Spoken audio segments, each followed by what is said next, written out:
everybody. I had to take my time and try to make this video. I know I don't allow anybody or whatever to know how I'm feeling. I like to hold stuff in, but I do let it out when it's time for me to let it out and get to crying or whatever. I try to be strong as possible if I can for my kids and my family. But as y'all know, around this time, I lost a big part of my life, and a special person that was a part of my life, and a special part of my kids' life and my family life. So I'm taking this time out to let you guys know that, you know what I'm saying, me and KARL, we've been together for 11 years. We had our ups and downs, but that was like a best friend. And, you know what I'm saying, that was my soulmate. That was my heart. And a big piece of my heart is gone. It's gone. It's gone. It's gone. And around this time, I remember KARL, he was in the hospital for 14 days for COVID. And I went to go pick you up on the 20th. Came to pick you up from the hospital. I was so happy, you know, so happy, whatever, that you came home, and was so happy and joyful that you made it through, and you made it. You made it. And took you to your favorite restaurant. You wanted to get you a croissant from Subway. I'm hungry always. And we rode past the cemetery, and that's all you was talking about with your brother. Your brother had just passed away a week ago. And then we rode past the cemetery, and you was talking about your mom. And we sat down. As soon as we got home, we was like, well, let me go ahead and just get the kids something to eat. Make sure you get the kids something to eat. I'm like, no, I got to make sure that you come on and get on in the house. I was like, I got to make sure you get on in the house with your oxygen and everything.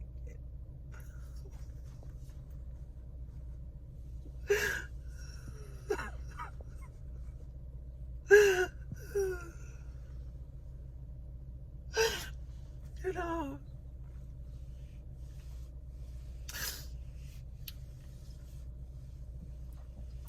we made the best of it, you know. Throughout the week, I took care of you, made sure that you was okay, made sure, you know, I just knew something wasn't right. I knew something wasn't right. You know how you get that feeling? And you know the person is not as strong as they left you. When they left you, when you left us, went to the hospital, you wasn't strong. You was strong, but you was not strong. But then when you came home, you was so weak. You was trying to be strong. You was trying to hold out. You was hold up for us. Hold up for Katie, for your daughter.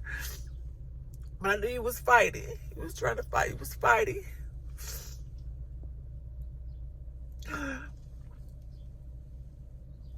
Oh, we had the good times. We sit there and watch movies. Sit there and watch movies and ate, went to go get your favorite foods and stuff. And he was like, Mika, I'm so glad that you okay. I'm so glad that Katie will be able to have her. I'm so glad both of us not sick. That's what you told us. You was like, I'm so glad that, you know what I'm saying, Katie will be able to have a parent. And I'm like, Carl, what do you mean? I was like, you're going to be okay. You're going to fight this. You're going to be strong. You came out of the hospital. You're going to be strong. You're going to be all right. We sat there and prayed. Katie brought the Bible and sat in between us. And I'm like, Mama, read this scripture. So I sat there and read the scripture. And KARL, he looked at me. He was like, I'm just so glad that, you know what I'm saying, you feeling all right. You all right. Baby girl not going to be here by herself. And you looked at me, you was like, you make sure you take care of her. And I'm like, Carl, I was like, you're going to be okay. I was like, you're going to fight this. You know, I already fought a good fight. The 14 days you was in the hospital, quarantined. Just like you knew something. You knew something. And it was just so hard for you to say. You just knew it. But we didn't know it. We didn't know it. We didn't know it. Oh. I'm trying to be so happy. I'm trying to be happy. I'm trying to be happy for my kids, for you, for Kaden. I was just so depressed. I was so depressed when you left us. And I'm still depressed. I'm still, this is like the saddest ever of losing a soulmate. I lost so many people in my life. I lost so many people in my life. I lost my mom. I lost my brother. Ooh, at a young age, I lost my dad. It's like everybody was getting taken away from me. Everybody that I love, everybody that was there for me and my kids is there for me. Girl, you was a good man. I want you to know that you was a good person. I want you to know that I'm going to continue to fight, continue to make sure Takada's okay. And these kids, that's why I had to come and make sure that Jeremiah was okay. And spend time and get away. Come to Arizona just to clear my mind, to clear my head, and try to start over. But somehow it's hard. It's really hard. And I miss you. This is the hardest month ever. Every month is hard. I lost my dad in June 1st. So it's like really hard. Oh. I'm trying to hold it together, you guys. I'm trying. But losing a soulmate is so totally different. It's totally different because it was like, it was my backbone. It was like we leaned on each other. No matter what, we leaned on each other. We had each other back. We first met each other. I took care of your kids and you took care of mine. Vice versa. You know, we was there for each other. When the time that we both need each other. Man, it's been like the best 11 years that I had with you. The best 11 years that we was together. The longest relationship I've ever been with anybody. And you gave me and left me a daughter. And she's the sweetest soul ever. She's the sweetest person, sweetest baby girl, only baby girl. So you know I would never let nothing happen to her. Just continue to watch and keep watching over us. Making sure that we okay.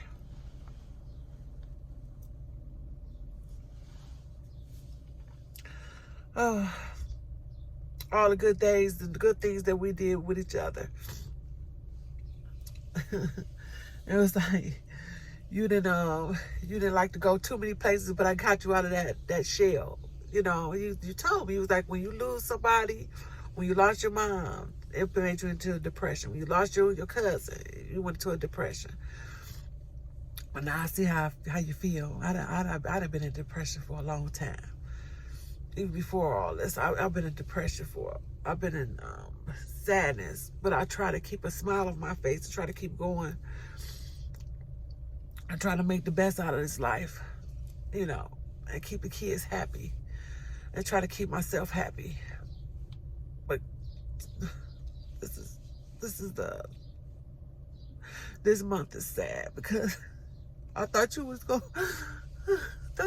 make it. You was the strongest man ever. You told me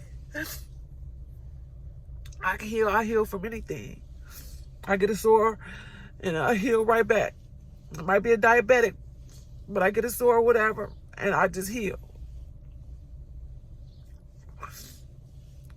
You healing right now. You in heaven. You're doing fine. God got a shield over you. You up there with your mom and your family, your brother, your cousin. That's all you talked about was your mom and your cousin Mel. You know, that was a big part of your life. Big piece of your life that was taken away from you. And now y'all back together again. Now I'm trying to come down here to hold, and I'm trying to be down here to hold it down. And try to be the best mom I can be. That's the only way I know how. But just missing you and a big part of you, a big part of my heart is gone. Because you was a part of my heart. And I just want to let you know that I still love you, and we still, we miss you so much. We miss you, Carl. I don't want to make this video, but I have to make this video because I just was holding it in. I'm tired of holding it in. And I want to just let it out. I just want to let it out. This is sad every day. Every day. I even working the COVID. I'm working it or whatever. It was hard to just see the people just suffering. Really couldn't breathe. This is a horrible disease that took a lot of people out. That took a lot of people away from their families. He was one of them.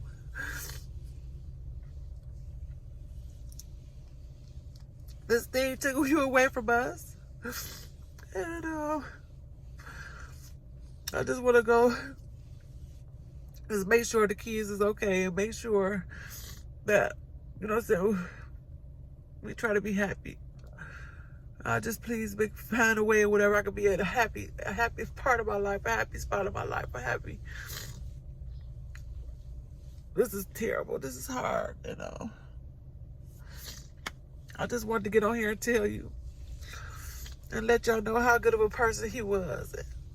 He took care of everybody. All my cousins. Yeah, he was a people person, Love the kids. Because they bring their kids over here, he'll watch their kids, everything. He was a good person. He would give you good advice. He give you good advice. He would never stray you away or whatever. And, always try to make the best of, of a conversation. Or make the best of.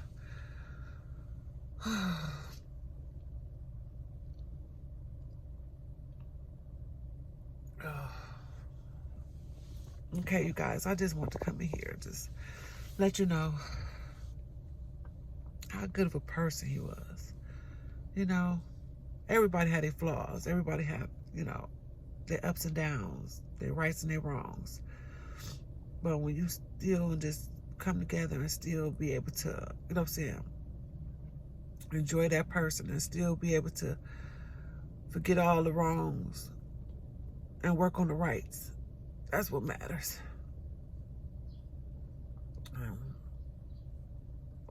We was doing good in our relationship for the 2 years. We was doing really good.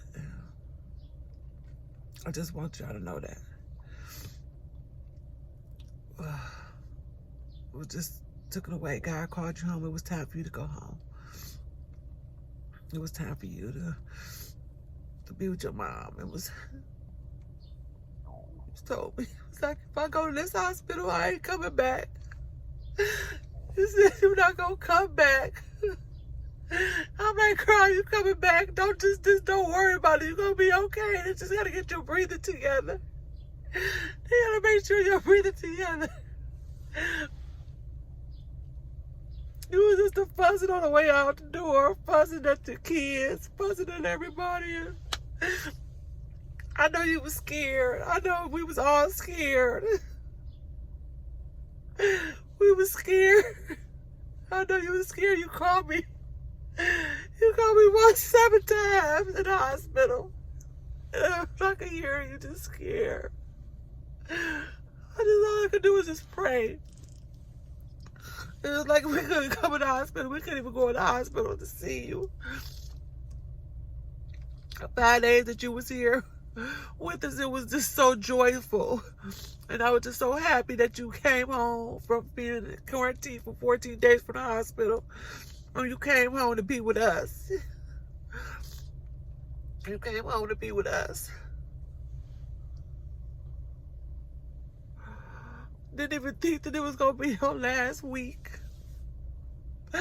We walked out that door and got on that gurney in the hospital to go to the hospital. Didn't think that you was not going to come back. I didn't think that you was not going to come back.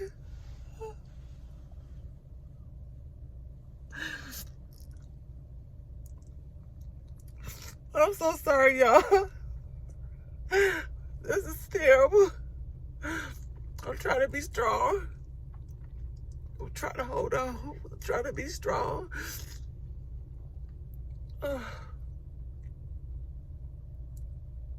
Sometimes you just gotta let it out.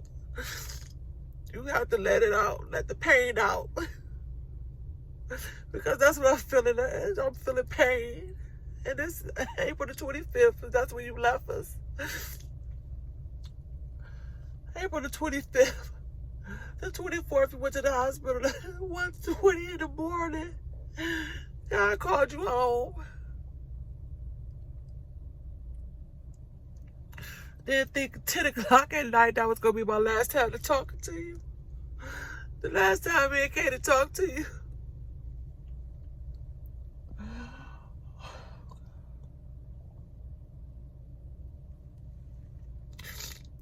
Okay, guys, I just wanted to come here. Y'all, please love on y'all family.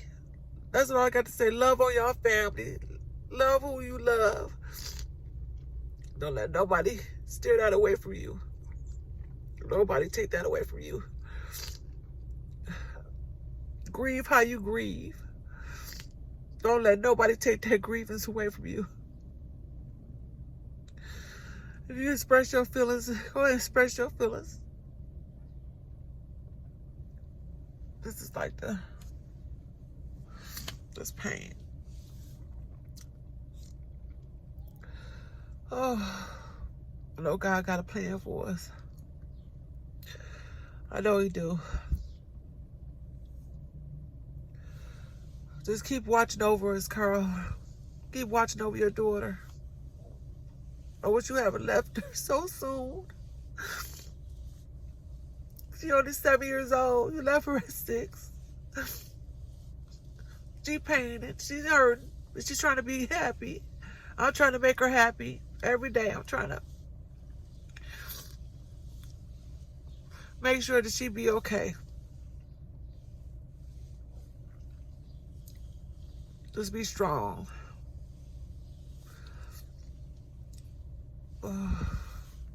KARL, I love you. We love you. And we miss you.